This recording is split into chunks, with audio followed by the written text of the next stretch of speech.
Hello,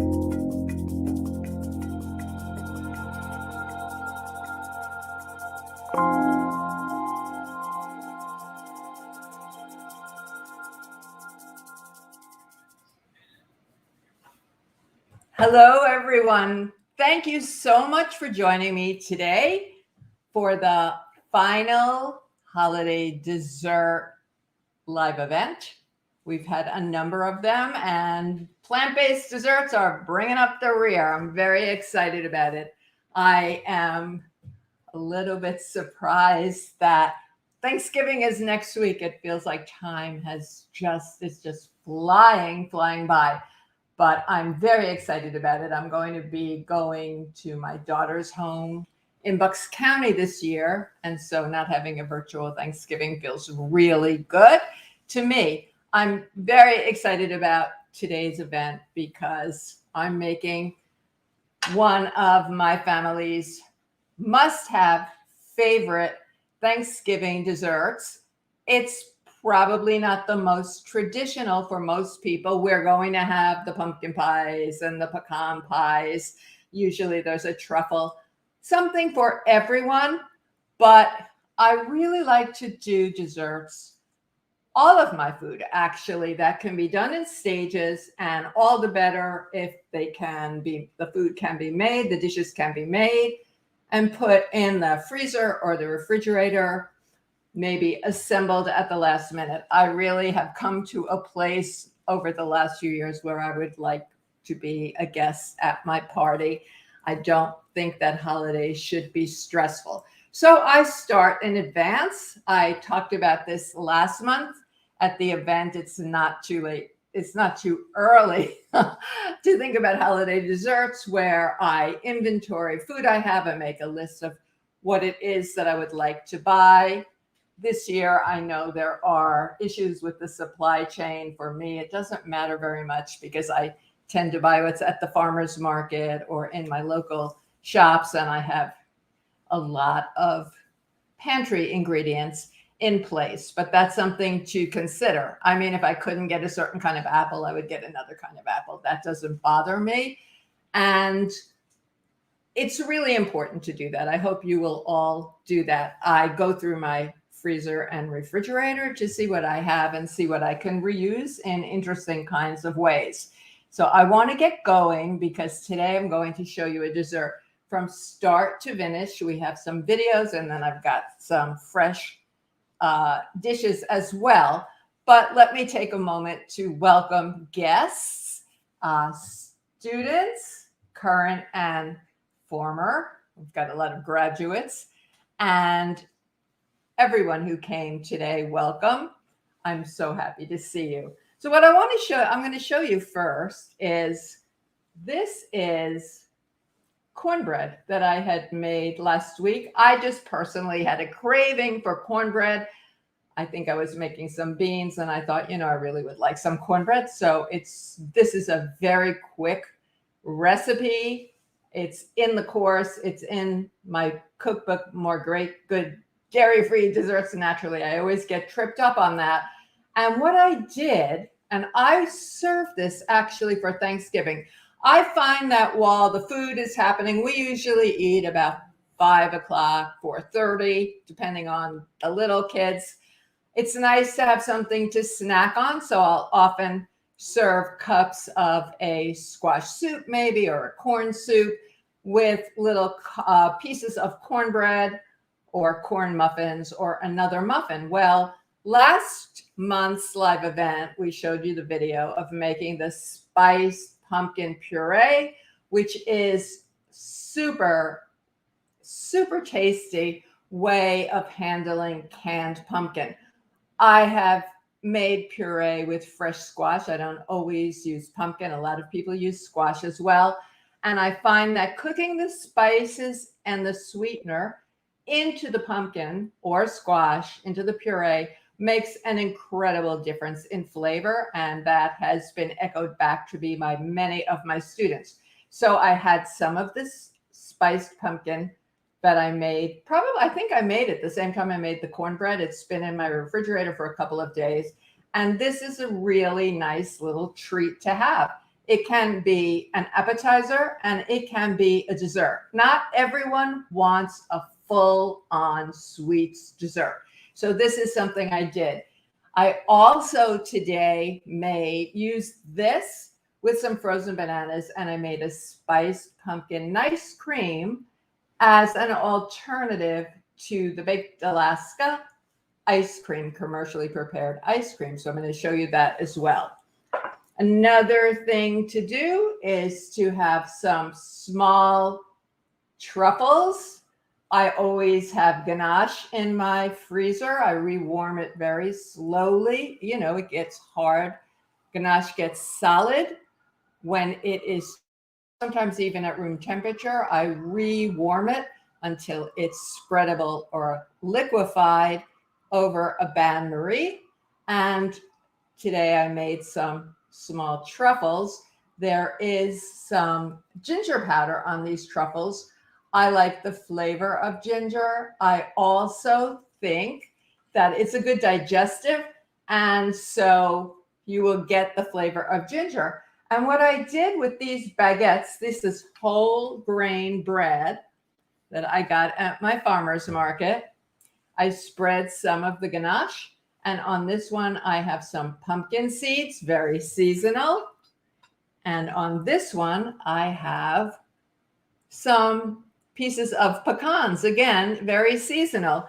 That's a no effort treat. And for people who don't want a full-on dessert, that's a really good option. And what is ganache? It is a proportion of plant milk and I use high percentage chocolate, which means the amount of sugar is low. And sometimes I like to add a little bit of oil, a neutral flavored oil, to shine it up.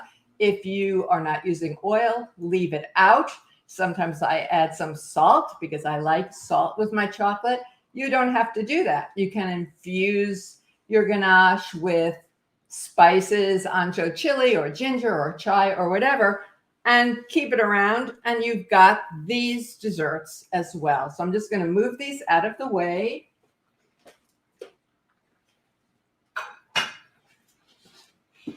In the back of my kitchen over my shoulder, I don't know if you can make that out, but I've got a big, beautiful purple cauliflower and a Romanesco cauliflower. I've got my cruciferous and some squash ready to go. But let's get to the main event, which today is Baked Alaska. So what is Baked Alaska? I think many of you know what it is. It's a really old-fashioned dessert that's having a resurgence. It is cake covered with ice cream, and the ice cream is covered with meringue. Now, typically the ice cream is dairy, the cake has butter and eggs in it, and the meringue is made using egg whites. We have Aquafaba. If there is anyone here today who doesn't know what Aquafaba is, this is chickpea liquid. It's bean liquid. You can use other liquid from other beans, but the chickpea really does work the best. This is an amount, probably 3/4 of a cup, I would guess, or a little more, of previously reduced, frozen, and chilled aquafaba. So I'm ready to make meringue at a moment's notice. You need some cream of tartar to stabilize the meringue. Same thing if you're doing egg white meringue, you use cream of tartar. If you don't have this, you can use a little vinegar or lemon juice. I think that the cream of tartar it works the best as a stabilizer. And an amount of superfine sugar. So if you're across the pond in the UK, you call this caster sugar. It's just finely ground, almost powdered sugar. No starch. I use vegan sugar. I grind this in my high-speed blender. I have a dry bowl, a dry container. You don't have to. I'm not going to stop and grind 1/4 of a cup or 3 tablespoons or something. So I do this ahead. I store it in an airtight container. You see the blue tape? You want to label everything. So I know that this is 4 ounces of superfine sugar, but I label everything, and I consider that part of holiday prep. And then I like to add some vanilla. Recently, Halala Vanilla sent me some samples, and this is pure vanilla powder. It has no sugar in it. It's a wonderful product. So I would add some of that. So I'm going to say, let's roll the first video. This is the beginning of making the Aquafaba Meringue, which we're going to need to make the Baked Alaska. Okay, let's get this brownie layer made. In this bowl, I have all of the ingredients. You'll find the recipe in the document. I don't use a sifter per se. I use a strainer, and any small bits that are left in the strainer, I just push through.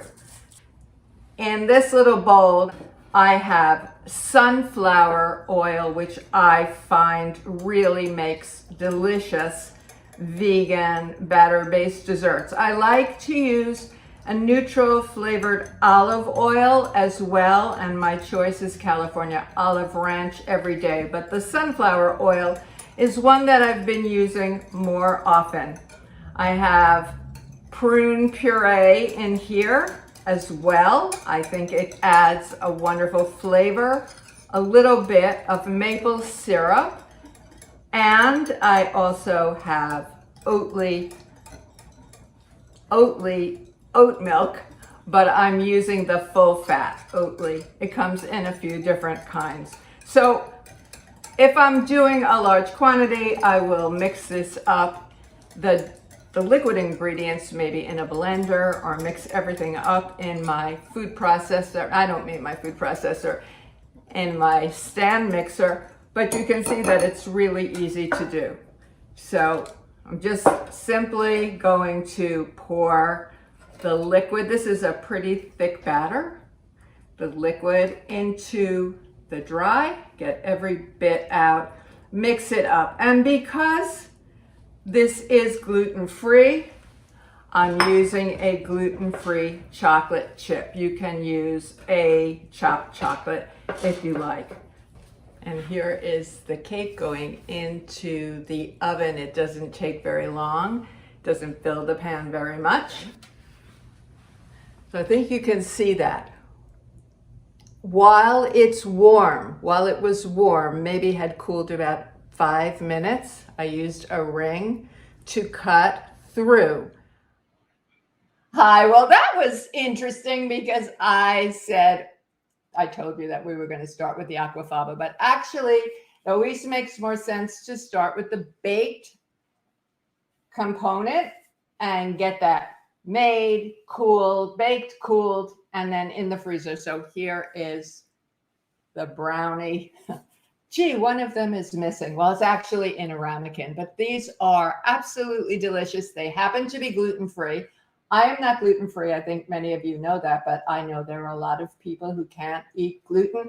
And if I'm serving a crowd, then I'm going to make an assumption that there will be someone or a few people who need a gluten-free dessert. And since Baked Alaska is essentially a gluten-free dessert, the ice cream part and the meringue part are gluten-free, why not keep it that way? And this recipe for this brownie, it's very fudgy, and I want something that will stay fudgy in the freezer because the Baked Alaska has to stay in your freezer. So let me put this down for a moment.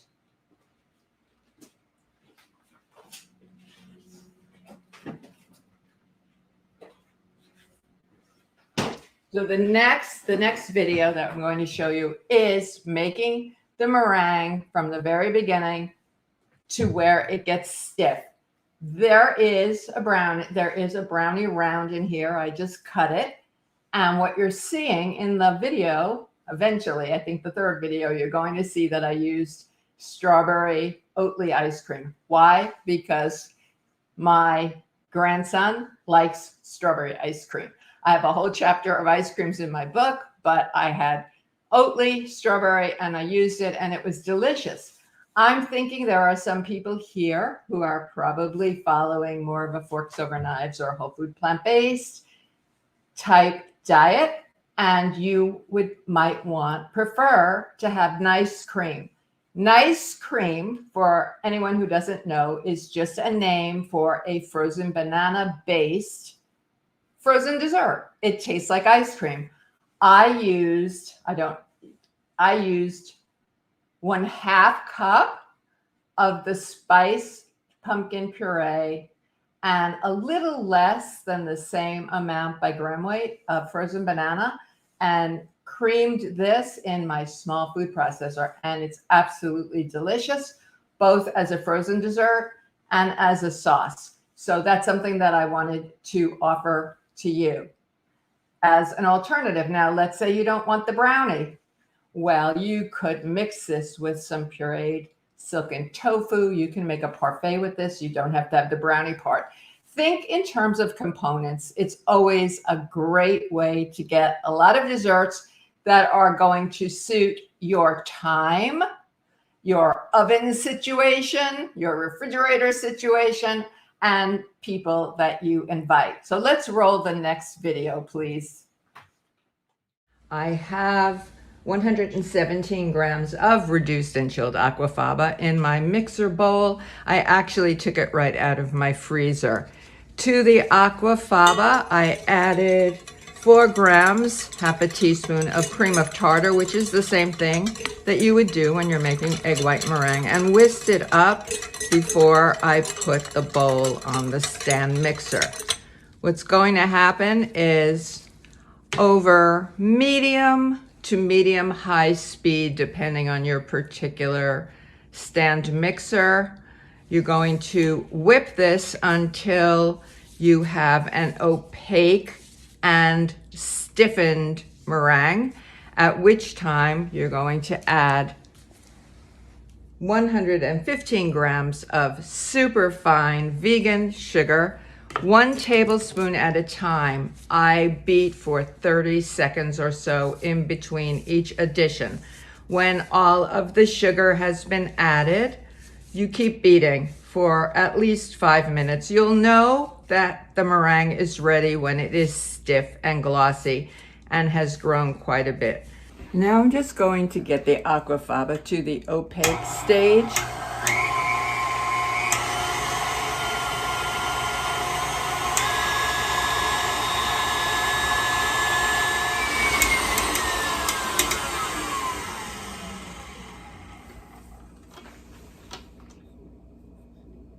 That took about a minute to a minute and a half to get to this soft stage. Now I'm going to start adding the sugar, about a tablespoon at a time. The fact is, you can walk away in between and do something else, but it does take 5 to 10 minutes.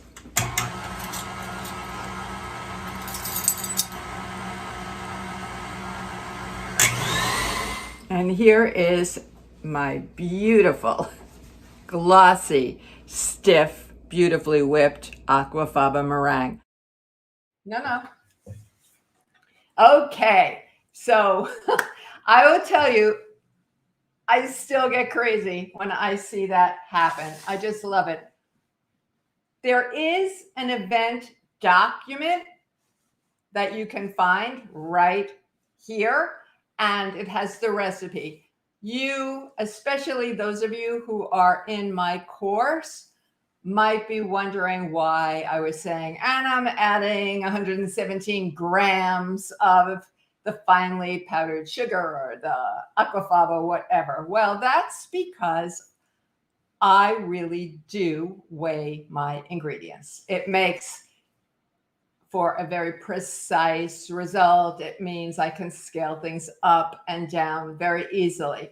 The document is going to say for example, 1/2 cup / X grams. And so I suggest to people, because we are all over the world and we're not all using, for example, King Arthur all-purpose flour or King Arthur whole wheat pastry flour. These ingredients weigh a little different one from the other. And so every time I get a new bag of flour, for example, I get some air into it with a whisk, and then I weigh and I make a note. So I have a notebook with weights, and that's what I suggest you do. But that is Aquafaba. Now, I'm going to use that, of course, to make Baked Alaska because that's the main event today. But I want to show you something else. You can make cookies. You can fold a chocolate ganache into the Aquafaba and get a gorgeous chocolate mousse. So let me put this on a plate. This is a meringue disc. I'm going to pick it up since I'm the one who probably eat it, that I made 2 weeks ago. The secret, and I used the Aquafaba meringue that was in the bowl that you saw, and I just put them on a Silpat.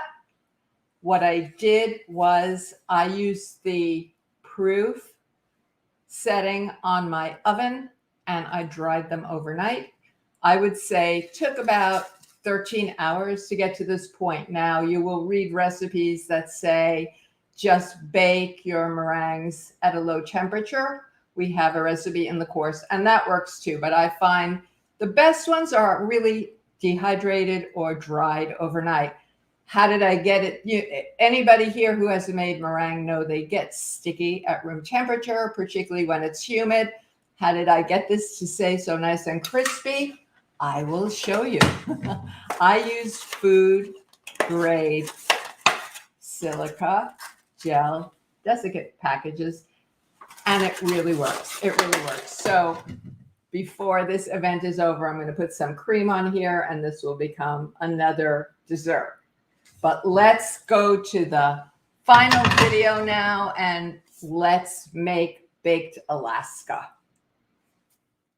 Now it's time to assemble some Baked Alaska.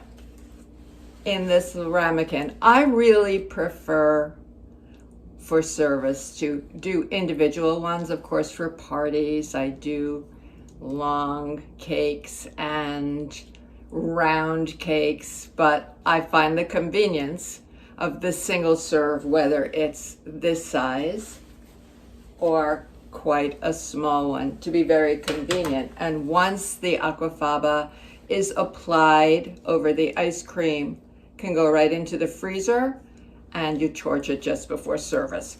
In this ramekin, I have a brownie base, the brownie.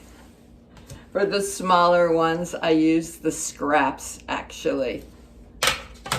Here I have, on the brownie, I have some of the strawberry Oatly ice cream. So I actually haven't refrigerated this. It's been sitting out maybe a little bit longer than it should.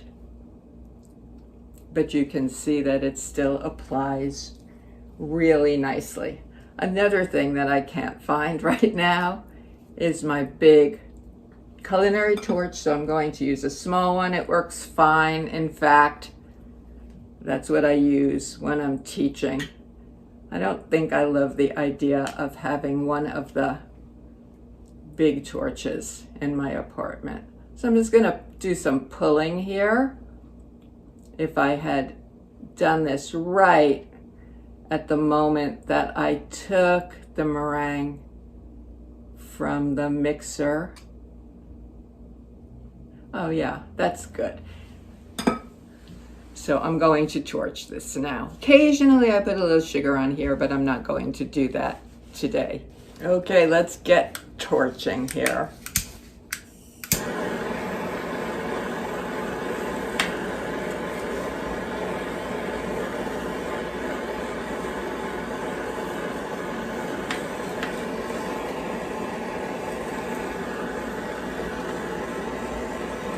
Personally, I like my meringue really torched, kind of like think s'mores.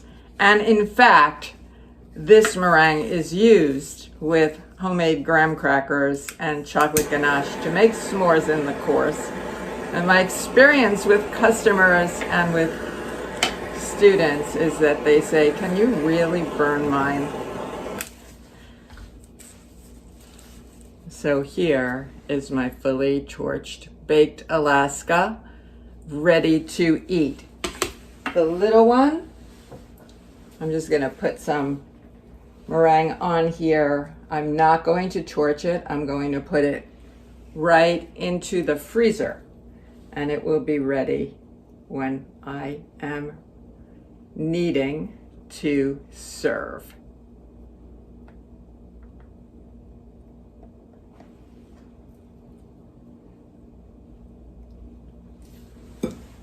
This one is going to go into the freezer.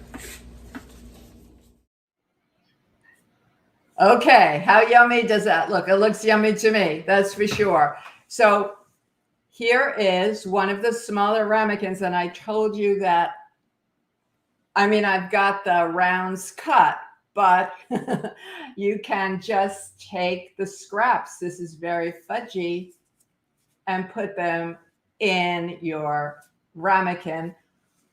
I make big ones, as I said in the video, but I think there's something really nice about having individual servings. I think it's easier.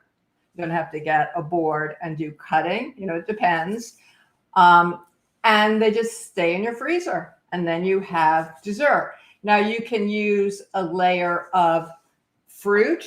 This morning, I cooked up, this is my favorite, one of my favorite spoons. It's so pretty, from Fonte's Kitchenware Shop in Philadelphia. But I candied some cranberries with a little orange juice and maple syrup. Was nothing for me to do because I already had orange zest, freshly squeezed orange juice in my refrigerator, and a little bit of maple syrup. And that makes a really lovely addition. Often I puree this, and then I get this beautiful crimson sauce to serve with a dessert. I would suggest, actually, my friend Chef Kathy Gold suggested when we were talking about baked Alaska for holiday, for Thanksgiving, she said, you know, having some candied pecans folded into the ice cream or as a layer would really speak holiday. And I think she's right. I didn't get to that yet, but I'm going to, because I always make candied pecans for the holiday. A little bit sweet. One year, my son said he made some spicy ones, and I said, these are delicious. Where did you get the recipe? He said, it's your recipe, Mom. I just added some ancho chili powder. So that's something you can do as well. Something you can do as well. I would like to know if anybody has any questions about anything that they saw today. Otherwise, I'm going to start answering some questions. Okay, here is one. What strategies do you have to avoid oil, especially coconut oil, in plant-based cheesecakes? Okay, Ivone, the coconut oil in cheesecakes is there to set them, because, you know, coconut oil, when it's cool, is solid, and then as it warms up, it becomes liquid, which is another reason that these desserts are kept in the freezer. The coconut oil in cheesecakes is mostly in raw cheesecakes. Again, so that is one of that ingredient sets the cheesecake. What you can do is do a baked tofu cheesecake. That works very well. You are going to need probably a little bit of oil, but quite a bit less, and you don't have to use coconut oil. There's another way to do a cheesecake without oil. But it's going to be a lot of cashews. So you soak and drain cashews as if you were making a cashew cream. Drain them, puree them, or blend them in a high-speed blender with some lemon juice. That's going to give it a brightness and a little bit of a kind of a cheese. Well, gets a little cheesy. I use a little bit of lactic acid to give my cheesecakes or cheeses a little bit more of that cheesy flavor, and let that get set. So that's what I would say to answer your question, and I hope that helps. Okay, Terry Lynn. Hi, Terry Lynn. Many of the recipes at Ruby call for using parchment paper. Why is that preferred over Silpat sheets by the chefs? I like the idea of reducing waste by using Silpat. Well, Terry-Lynn, you can use Silpat for almost everything. I think I have 1 or 2 recipes where I do really prefer to use parchment. I don't remember which one it is, and it might be the gluten-free tuile because they don't spread as well on the Silpat. But what I do, so I do use Silpat, and I very much care about reducing waste where I can. I just did I trained some professional chefs in an international company in plant-based desserts, and we actually had a conversation about plastic wrap. They care very much about sustainability. They're trying to, even the tasting spoons, which looked like plastic, and maybe they probably were a kind of plastic, but they were recyclable. I don't know.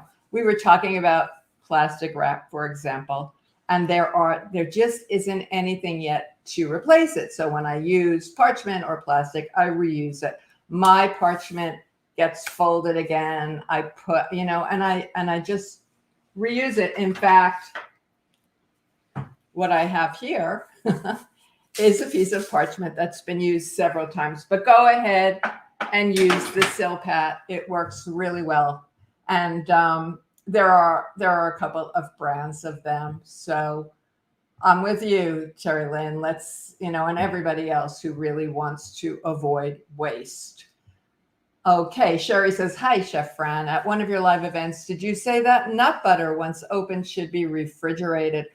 I refrigerate most of my nut butters unless there's going to be a fast turnaround, especially in the warmer months. But that is a personal decision. They do get firmer. I keep my tahini in the refrigerator. I don't necessarily keep peanut butter in the refrigerator, but I do keep my nut butters in the fridge. And if there's anybody here who has a different idea, please put that in the chat. I would like to hear your answers as well. Leslie wants to know, can you use Aquafaba to make French macaron? Yes, I said macaron because I just recently saw a joke that some of you may have seen. It was a meme. There was like President Macron of France, and excuse me if I said his name wrong, and then there were macaroons, which were the coconutty things, and macaron. So French macaron, the vegan ones are often made using Aquafaba as an ingredient, and almond meal and flavorings and some sugar, and then you do the whole macaronage and the whole thing. Some pastry chefs are using potato whip and other ingredients, soya whip, and so on to make macaron, but they're wonderful. If anybody is around Coral Gables, Florida, get over to L'Artisan Bakery. It's Carolina Malia's place. She has macaron that are to die or to live for. They're really, really, really good. Is it, Roseanne wants to know, is it possible to make vegan ganache? Well, definitely.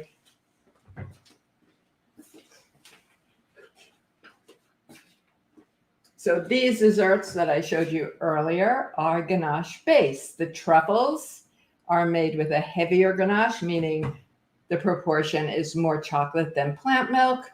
This ganache on the toast was a lighter ganache. And so, yes. So what is a ganache? Okay.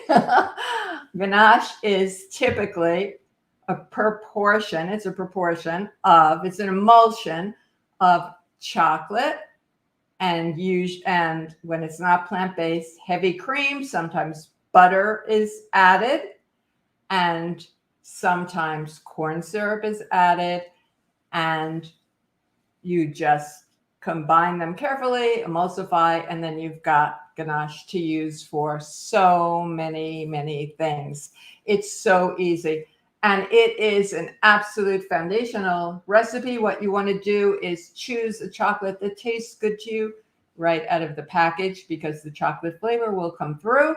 But you need to follow the recipe. In other words, the recipe should say what percentage of chocolate to use. So if the recipes, most of my ganache recipes say 70 to 72% chocolate, if I were to use an 85% or a 59%, adjustments have to be made. So that's something that I want to tell you. So I hope that answers your question, right, Roseanne, and make it, because ganache is just amazing. Oh, hi, Scott. Chef Scott is here, and Chef Scott works with Chef Jackie at the French pastry school courses at Ruby. And Scott wants to know, do you have a recipe for a gluten-free sponge cake? Well, Scott, Chef, I don't know if you're asking for I assume you're asking for a vegan and gluten-free sponge cake. So I'm going to go like this, sponge cake in parentheses, and say there are vanilla cakes that are gluten-free that to me have the mouthfeel of a sponge cake. So the answer is yes. So let's get in touch about that. Carol H says Silk just came out with a dairy-free whipping cream. The ingredients are filtered water, coconut oil, sunflower oil, fava bean protein, guar gum, safflower, lecithin, natural flavors. Sounds like glorified aqua fava. Well, it doesn't sound like Aquafaba to me, really, Carol, but it does sound like a vegan cream. Now, I haven't worked with the Silk. I have heard about it. I have a vegan cream in my refrigerator that whips really beautifully. And it's made by Flora. It's called Flora Cream, Flora. In fact, I just called V Marks the Shop, which is a vegan shop in Philadelphia. And I'm going to go pick up a couple on the weekend. And I think many of these same ingredients are in that cream. It works beautifully. Now, there are people here I know who don't want to use some of these ingredients, but when you want a whipped cream, this Flora cream works. And from what I'm seeing with the Silk, it does as well. I don't know how it tastes.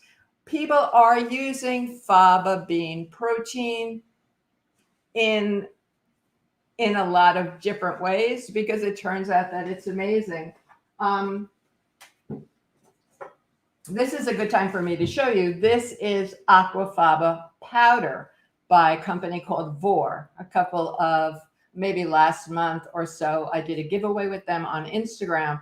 And this jar says equals 42 eggs. So there is a formula on the back for telling you how to use the Aquafaba as an egg replacement or to whip it. I did whip it as Aquafaba. I liked using the liquid better, but I'm going to try it again. So Carol, has anybody here used the Silk? I don't know. Okay, Deborah says, all my vegan cakes seem fragile. They're messy to eat and crumbly. Deborah wants to know how she can fix it. Well, I'm not being facetious, but I would say you're not using recipes that are ideal recipes. None of my cakes are fragile. They're tender. They're delicate. They have a nice mouthfeel, but they don't crumble and they aren't messy to eat. So Deborah, find some recipes that really, really work.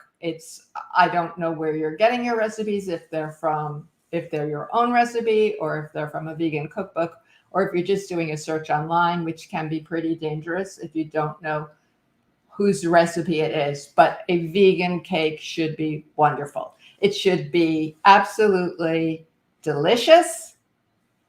It should hold together. And that's the way, just count on it. You can count on it. Lauren says, hi, Chef Fran. Sometimes people request no oil for health reasons when preparing their salad. Any suggestions? Oh, yes, definitely. I have a number of oil-free salad dressings that I like very much. There's one in particular that I adapted from the plant-based professional program at Ruby. that is made with hemp seed. And the original recipe is hemp and plant milk. And then there is, I know there's some mustard, there's some onion and dill. I use water because I find that's rich enough that way, and blend it up. And it's absolutely delicious. So you can use, a nice thick plant milk with herbs and spices or garlic or whatever it is that you like. If you add some nori seaweed, you can, and a little miso, you can take it over to a different flavor profile, almost like a Caesar salad. There's lots of ways to do it. And I know that there are people here who just like to use balsamic vinegar on their salads, maybe with a little nutritional yeast. So that shouldn't be a problem at all. And I see that Patrick, thank you, Patrick is the genius behind these live events. He gets them up, has put links in the question and answer area for my last month's live event and the holiday meal event series recipe booklet, which is here. Hi, Marina. Oh, Marina states, okay, well, a dehydrator, words, please. Work in lieu of an oven for drying out the meringue. Yes, a dehydrator works really well. I don't know off the top of my head what the setting would be, but it's a low setting. I know a lot of people dehydrate the meringue cookies. Okay, Roseanne has another question. What can I use as an egg substitute instead of flax seeds and chia seeds? Her daughter can't have them. Well, that's really an easy fix because only a handful of my recipes happen to use chia or flax. When you mix chia or flax with water, and the proportion for one egg is 1 tablespoon of ground chia or ground flax and 3 tablespoons of liquid, usually a room temperature or warm water, becomes gelatinous, and you can use that as an egg substitute. That substitute is a little bit nutty in flavor, and what it does is it binds. It doesn't do anything with leavening. So there is no one size. You've heard me. If you have followed me at all, you know that I say this all the time. There is no one size fits all for egg replacement. I was interviewed for an article at magazine, self.com. You can look it up, egg replacer, self.com. And it was myself and a couple of other vegan pastry chefs, and we all had slightly different ideas about egg replacement. My recipes were developed such a long time ago, before people were using flax, chia, aquafaba. There was no commercially available egg replacer, so I use leavening, baking powder, baking soda, and vinegar will help leaven your cake. And there are a number of ways to do it. So this is something we have a whole unit on egg replacement in essential vegan desserts because it's really important. So I wouldn't worry about there are other things to use beside chia and flax if your daughter can't use them. Hi, Holly. Chef Fran, when baking muffins or cupcakes, is it possible to bake them at 325 for a longer period of time than at 350 for shorter? How would it affect the outcome? And thank you for hosting this Ruby event. Well, thank you, Holly. I'm glad you're here, and it's my pleasure to host this event. I'm wondering why you want to bake a recipe that says 350 at 325. So I'm guessing it's because you're planning out your oven maybe, and you're going to need it set at 325. But certainly there will be a difference when a recipe says 350 for a batter-based dessert, a cupcake. There's going to be a difference. So it isn't a matter of just baking longer. The heat has to be at temperature in order for the cakes to bake properly. Okay, Carolyn says, can you talk about the difference between Aquafaba whipped cream versus Aquafaba meringue?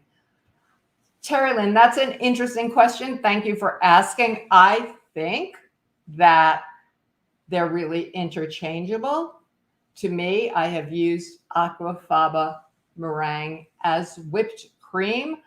Now, Aquafaba whips don't hold up in the most stable way. In other words, they do hold up, but over time, there's going to be some liquid is going to collect in the bottom. It can be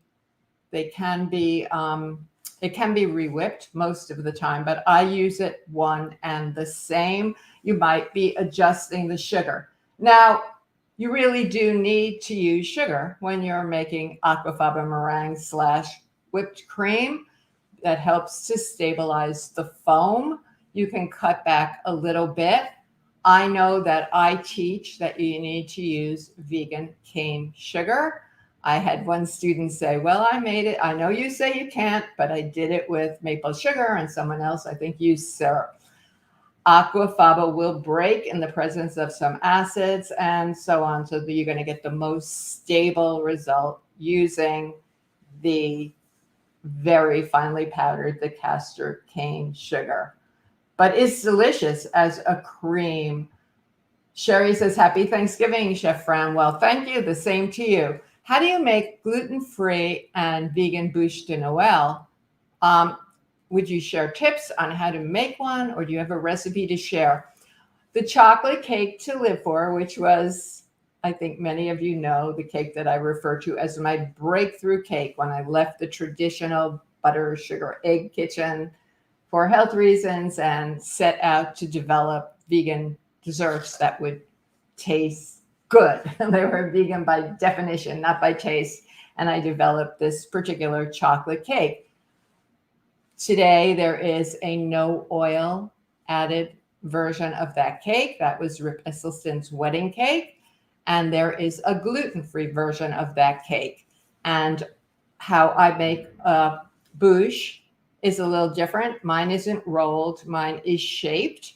I bake the batter off in a quarter sheet pan. If I want something bigger, I double it. And then I cut rectangles of varying sizes and stack them up with ganache or another cream and use the ganache to pull. And so the outer look looks like bark. So it's very definitely doable. Hello, Chef Fran, stopping by to say hello. Looking forward to today's desserts. Hi, Marina. It's always good to see you. Marina is a recent graduate of Essential Vegan Desserts, and her capstone event, her dessert party, was really exquisite. Regina wants to know what's the best product to use if you want to sweeten ganache. Well, I don't add sugar to my ganache because I use a chocolate that I think is sweet enough. But I have my original recipes for ganache did have some small amount of granulated vegan sugar in the ganache. I have since taken that out because I don't think that it's necessary. You can use any granulated sweetener. You can use coconut sugar if you want, or whole cane sugar. It's going to dissolve in the milk. Make sure that it's dissolved so you don't get a gritty result. If you aren't sure, cut your ganache recipe in half and taste it. But these other sweeteners, the coconut sugar, the whole cane sugar, have a little bit of a molasses-like undertone, and they're very, very nice. Deborah wants to know, how do you keep leftover aquafaba? What happens when it collapses? Most of the time, you can just rebeat it. Yes, I have been very successful with rebeating. And I find that if you prepare the ganache properly and you add the sugar slowly and you beat for close to 10 minutes after, I know it sounds like a long time, but you can walk away and your ganache is super stiff, as you saw on the beater in the video. It will hold very well. Deborah wants to know, how do you make your own concentrated aquafaba? Yes, I always reduce aquafaba before I use it. I saw lots of recipes when I first when I first heard about Aquafaba, and most of the recipes that I saw said open a can of chickpeas, drain the liquid, that's the Aquafaba, save the chickpeas for something else, of course, and then start whipping. And that didn't seem okay to me. We need to standardize it. Some cans have 2/3 of a cup of liquid, some had 3/4, some had less. So by making the Aquafaba meringue, by making it a few times, it became very clear to me that reducing it to standardize it, the amount, was a good thing. And when you reduce it, and what I mean by that is you put it in a saucepan and you cook it at a low simmer, you're boiling off some of the water. So you're getting a more concentrated Aquafaba, and it becomes more viscous, a little bit almost like an egg white. So that really works. When I'm working with canned chickpea liquid, I always use salt-free, and I reduce the amount in the can to a 1/2 cup, cool it down, and chill it. I cook my own chickpeas from dried very often. Use a piece of kombu seaweed when you're cooking these dried chickpeas, and don't add any salt. The kombu is a trick. Kombu is a sea vegetable. We had an event early on with Ju Deaver, who wrote the book Aquafaba, and you can go and look at it in the live event library.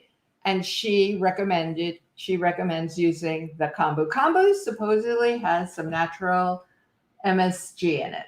Anyway, I do that. And then I have quite a lot of very thin Aquafaba liquid.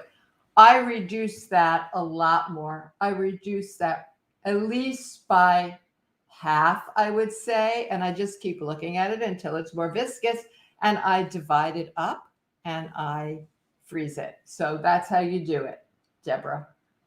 Okay. Linda B. Hi, Linda. Linda has an answer and Patrick, thank you. Patrick put the link to Ju Deaver's event in the sidebar. For Yvonne's question, I have made mini cheesecakes in small dishes for individual servings. You don't have to worry about them setting up as solidly. Yes, in small dishes, that's going to be very helpful. Definitely. Thank you for that, Linda. Terry Lynn says, I love my silk problems. Just bought the whipped cream to try for the holidays. Well, let us know how it works. If there is anyone here who is a graduate of Essential Vegan Desserts, or a new student, please make sure to join the private Facebook group, because this is where we can share some things like this. Terry Lynn can pop into the group and say, hey, I tried the silk and it really worked nicely. So let's see about that. I hope it works. I hope it works. And I think, silk is a brand that's pretty widely available. So I will look for it.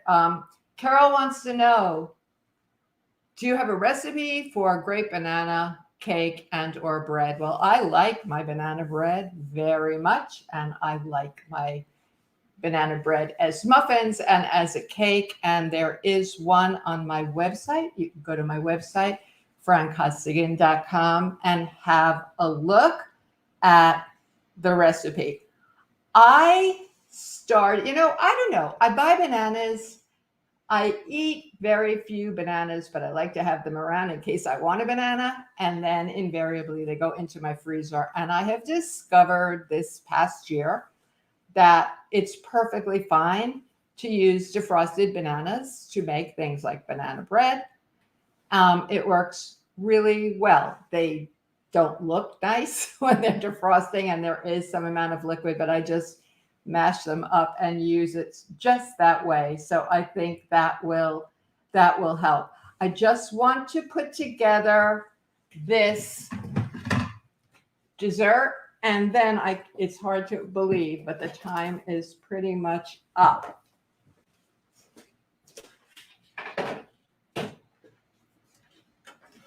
So I'm thinking this is a little bit on the stiff side. And it would be really nice to have some cashew cream or a tofu cream to fold in. But, oh, I have a better idea.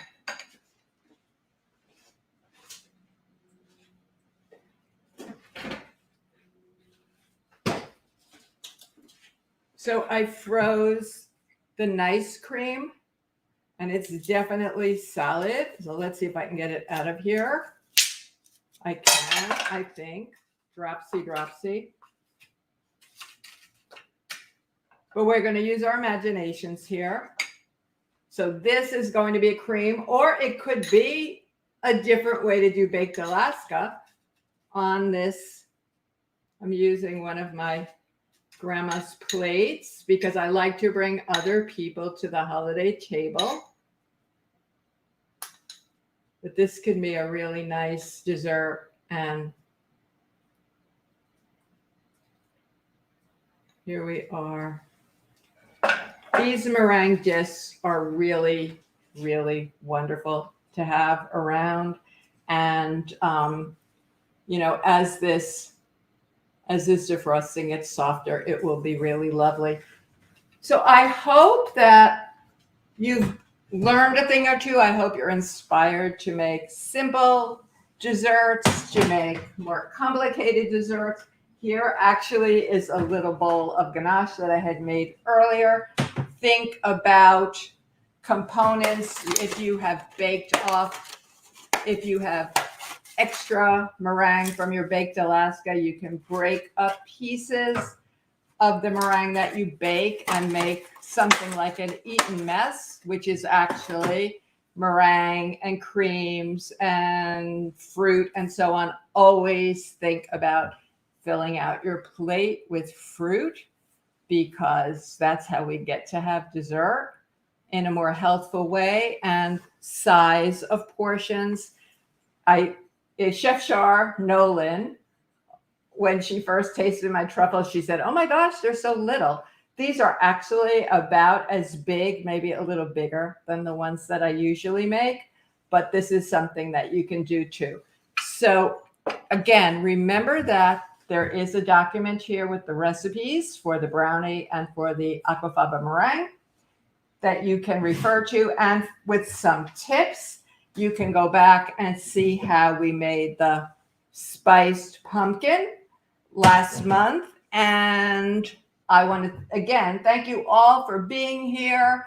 This is the last of the holiday meal events that Ruby presented, and I'm very happy to have been able to be here with you today. I'll see you in December. I wish you all a very happy, healthy, safe, and yummy holiday season. I feel super blessed, and I appreciate all of you. So enjoy the holidays. Don't be stressed. Enjoy all of the blessings that we have. Thank you.